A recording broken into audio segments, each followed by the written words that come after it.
el bautismo del Señor. Cristo no necesitaba bautizarse propiamente.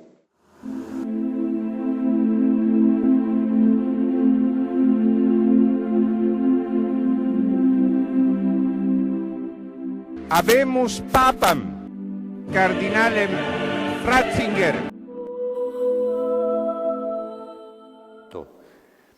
Era un bautismo que disponía a las personas para esperar al Mesías y dar fruto. O sea, disponía el corazón para recibir al Mesías. Hagamos el bautismo del Señor. Cristo no necesitaba bautizarse propiamente. Se bautiza el que tiene pecado original, para que sea borrado el pecado original. Pero San Juan Bautista no administraba un bautismo que perdonaba el pecado original. No era un sacramento. Era un bautismo que disponía a las personas para esperar al Mesías y dar fruto. O sea, disponía el corazón para recibir al Mesías. Ese era el bautismo de Juan, que Dios le había inspirado. Preparad el camino del que viene detrás de ti, de Jesús. Hay que preparar un camino. Y él lo preparaba bautizando y diciendo que había que hacer penitencia y oración y convertirse. Jesús quiso ser bautizado, no porque tuviera necesidad, sino que era conveniente hacerlo. ¿Por qué? Y era conveniente por 3 razones. Una, confirmar que el bautismo que hacía Juan era verdadero, o sea, que tenía autoridad San Juan. Acuérdense que en un momento los fariseos se acercaron a Jesús diciendo, ¿con qué autoridad tú dices todas estas cosas? Bueno, yo les voy a contestar, si ustedes me contestan, la pregunta que les voy a hacer. Y entonces les digo con qué autoridad lo hago. ¿El bautismo de Juan venía de los hombres? ¿Era algo de los hombres o era algo que venía de Dios? Se asustaron los fariseos porque no podían decir que era de los hombres, porque ellos decían eso, porque estaba lleno de gente que se iban a enojar contra ellos, que creían en San Juan. Y si decía que era del cielo, les estaba confirmando, por tanto dijeron, no sabemos. Bueno, yo tampoco les voy a contestar lo que me preguntaron. Entonces, esa es la razón, confirmar que eso sí era de Dios. Segundo, lo hizo para darnos ejemplo de obediencia y humildad. Y tercero, para santificar las aguas de todo el mundo. Al tocar Cristo las aguas del Jordán, todas las aguas van a parar al mar. Y en el mar se juntan todas las aguas del mundo. Entonces, de esa manera, haciendo que el agua pase por él, por su naturaleza humana, es el verbo hecho carne, santifica y dispone el agua, que va a ser la materia del sacramento que vamos a recibir después todos. San Juan dice, yo bautizo en agua, un bautismo simple, sencillo, pero el que venga detrás de mí va a bautizar en el Espíritu Santo y con fuego. ¿Por qué bautizan el Espíritu Santo? Porque es un bautismo espiritual que solo Dios puede dar borrando el pecado y haciendo que Dios pueda vivir dentro de nosotros como Padre y somos hijos de Dios.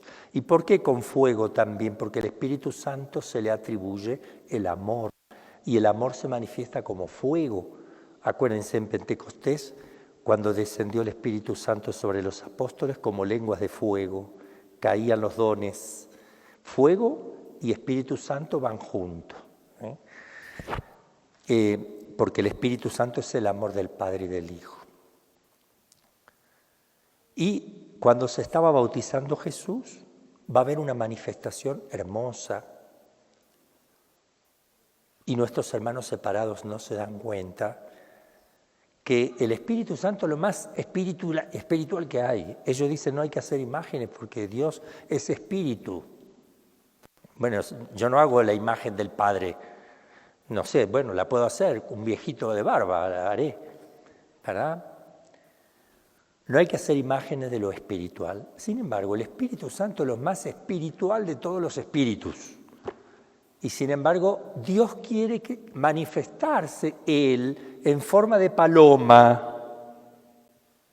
La imagen de la paloma la toma Dios.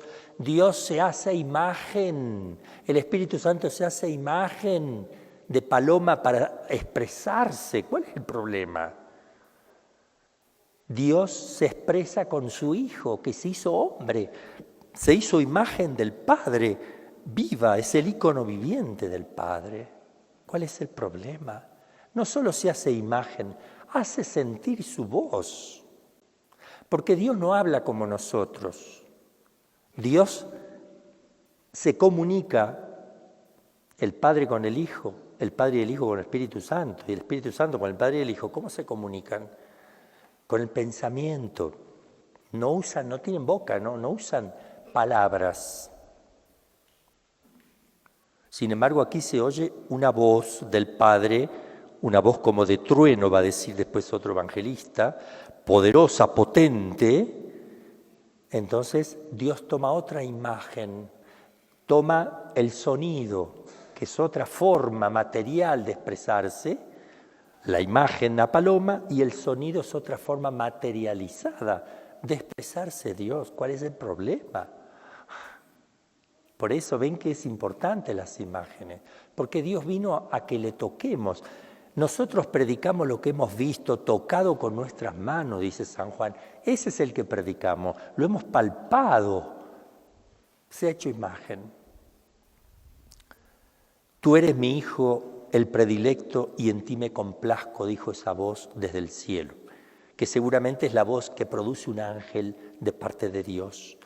Un ángel que hace vibrar, digamos, ondas sonoras para que nosotros escuchemos lo que Dios Padre quiere decir a través de su ángel.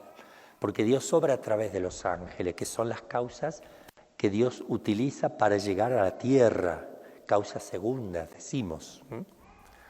Bien, ¿qué festejamos? El bautismo del Señor, pero nos hace pensar en nuestro propio bautismo. Si tuviéramos conciencia de lo que significa que estamos bautizados, en primer lugar, se nos borró el pecado original. Eso ya no lo tenemos. A veces no valoramos eso porque ya no lo tenemos. Bien, no tenemos eso que impedía ir al cielo. Pero hay otra cosa maravillosa que sí está continuamente, que es algo más bien positivo. Borrar el pecado es algo negativo porque borra algo y quita algo, pero acá pone algo además. Quita y coloca el bautismo. Negativamente, quita. Positivamente, ¿qué coloca? La gracia. ¿Y qué es eso? La gracia santificante. ¿Qué es eso? La gracia es algo real, es físico, porque tiene ser, existe. No lo puedo tocar, como el alma mía, el pensamiento mío, no lo puedo tocar. Es decir, yo no puedo tocar mis pensamientos o un acto de amor, porque es espiritual, pero es real. La gracia es espiritual, procede de Dios, es algo que Dios crea, pero que procede de Él a su vez. Algo misterioso, porque por un lado procede de Él y por otro es creado. Es algo mixto. Y entonces, eso que Él envía, ustedes pueden imaginarlo como una luz. No es una luz, pero lo pueden imaginar, algo invisible, que baja, sin que uno lo vea, como la lluvia finita, y empapa todo mi ser interior y exterior, pero desde adentro. Y eso hace que Dios pueda circular por mi ser y me hace Él divino. Es como si yo tomara una lechuga y la hago humana, una lechuga humana, ¿entienden? Si yo tuviera el poder de transmitirle la dignidad humana a una lechuga. Pero esto es más porque entre la lechuga y yo los dos somos criaturas, no hay una distancia infinita, pero entre Dios y nosotros la distancia es infinita. Eso es lo maravilloso. Y entonces la gracia que está en el alma operando sana mi interior, me sana un poco, me ayuda. Si yo quiero, me ayuda más. Y si no quiero, no me ayuda nada, porque también Dios pide mi colaboración. Esa gracia que yo tengo va a la voluntad y al entendimiento para actuar. Actúa a través de las potencias del entendimiento y de la voluntad. Porque la gracia está ordenada a realizar acciones. Entonces yo puedo hacer cosas que tal vez sin esa gracia es muy difícil. Puedo realizar actos heroicos, dar la vida por alguien, sacrificarme de manera fuera de lo normal. Es decir, un ser humano puede hacer muchas cosas, pero se les hace difícil. Con la gracia se hace fácil, se hace más fácil y se hace posible muchas cosas que si no tuviéramos la gracia no se podrían hacer. Perdonar, por ejemplo. Fíjese que la gente del mundo, me la hiciste, te la cobro. ¿Me la hiciste? Fíjese los cárteles mexicanos. ¿Me la hiciste? Te fusilo, te corto la cabeza en pedacitos y los cuelgo todo ahí. Tremendo. Obvio que no está la gracia ahí. Para perdonar yo necesito la gracia. Para perdonar de corazón a quien ha matado a mi hijo. A quien no me puede ni ver. Yo le tengo que perdonar. ¿Cómo hago? Invoca a Dios. Confiésate. Y vas a poder hacerlo. Porque si no eres capaz de perdonar a los demás, Dios no te va a perdonar a ti. También, pero eso se puede solo con la gracia de Dios. Y así muchísimas cosas. Le estoy poniendo solamente un ejemplo. Ahora, gracias a que Dios circula en nosotros, en la esencia del alma, y por tanto en todo mi ser, alma y cuerpo, debido a eso, cada vez que yo realizo un acto bueno, crece la presencia de Dios dentro de mí. Cada acto bueno que yo realizo, más presencia de Dios dentro de mí, y más y más y más, hasta tal punto que San Pablo dice, ya no soy yo el que vive, ahora es Cristo que vive en mí. Me estoy dando cuenta porque ya noto eso. Porque y de tanta gracia que uno se cristifica, se transforma en Cristo, en muchas cosas que no se da cuenta uno, porque no las ve. Otras personas por ahí se dan cuenta, sí, tal persona ha cambiado mucho, es muy buena, tiene cosas muy hermosas, pero Dios ve todas las cosas hermosas que hay dentro de uno cuando uno queda cristificado, transformado en otro Cristo. Muchas cosas bellas ve Dios, lo ve su Padre, ve en uno un montón de cosas de su Hijo y más se enamora de uno. Por tanto, Dios no ama a todos iguales. Ama más al que ve más viva la imagen de su Hijo. En uno lo ama más. No puede no amarle más, porque la imagen de su Hijo está ya patente, está muy clara, está muy viva la imagen de su Hijo ahí.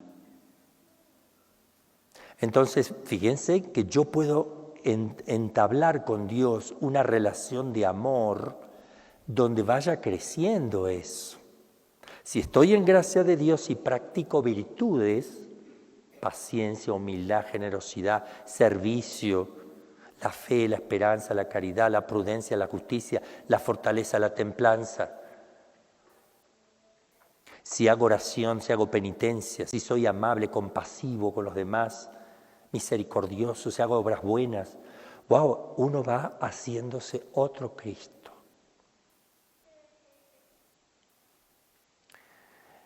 Entonces, esto no es nada todavía, es lo que podemos decir nada más, pero hay mucho más de lo que podemos decir. Una persona que está en gracia, si muere, queda en el amor de Dios, queda unida a Dios de tal manera que se plenifica en Dios.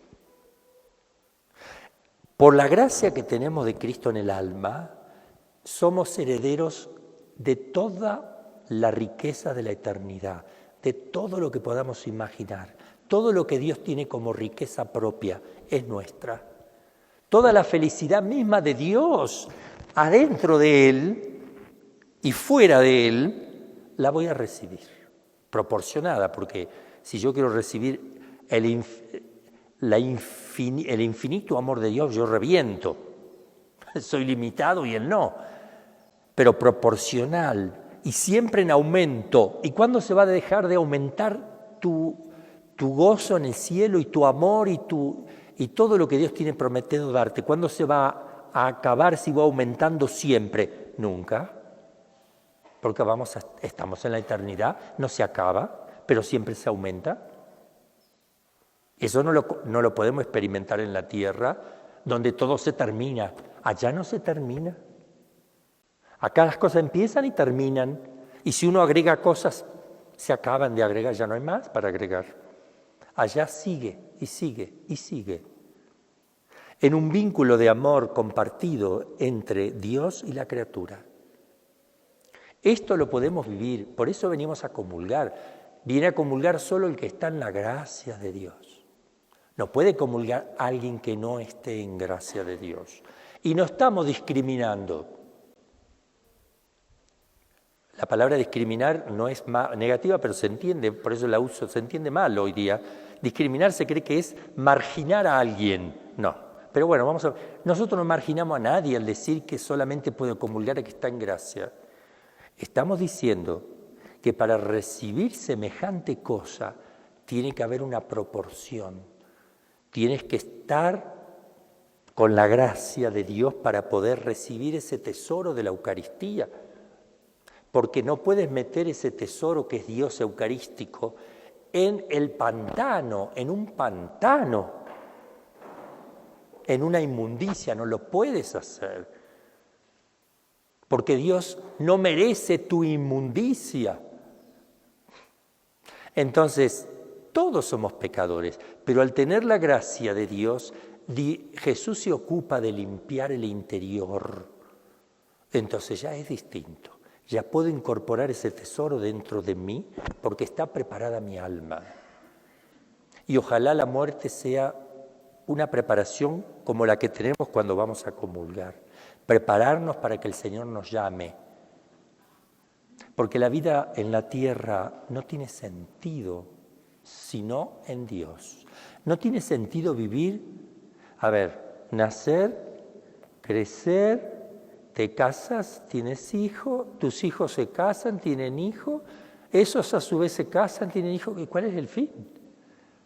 Si lo ves así no tiene ningún sentido. La finalidad no está en la tierra, sino en el cielo. La felicidad completa no está en la tierra, ni siquiera la felicidad propiamente. Hay momentos de felicidad, sí, chispazos de felicidad, chispas de paz, pero no la paz completa. Porque uno puede estar en medio de una batalla tremenda, puede estar luchando tremendamente hacia afuera y hacia adentro, pero estar en gracia y paz. Cristo está luchando en la cruz, muriendo por nosotros, luchando también con la tremenda soledad donde parecía que Dios le abandonaba. Parecía. Su Padre le abandonaba, es una cosa tremenda, pero nunca perdió su paz. Entonces la paz que podemos conseguir en esta vida no es la paz que podemos imaginar o el mundo se imagina que estás en una poltrona o en una piscina flotando con un vasito de refresco, ¿verdad? Te están haciendo vientito así y tú dices, tráeme esto y te lo traen, y ahora tráeme esto y eso te va a durar un rato. Luego tienes que ir al baño, te tienes que bañar, te duele la panza, bueno, a mí bastante seguido, tienes que trabajar y no existe la felicidad en este mundo como lo deseamos. Todos deseamos la felicidad completa que no se acabe jamás y tenerlo todo. Y eso no se puede dar aquí sino en el cielo. Por eso que la persona que gana dinero y gana la lotería y tiene dinero y tiene millones de dólares quiere más y más y más. Uno dice, a ver, yo conozco gente que tiene mucho dinero, supongamos 1.000 millones o 300 millones de pesos, 300 millones. ¿Para qué quieren seguir? Y siguen trabajando.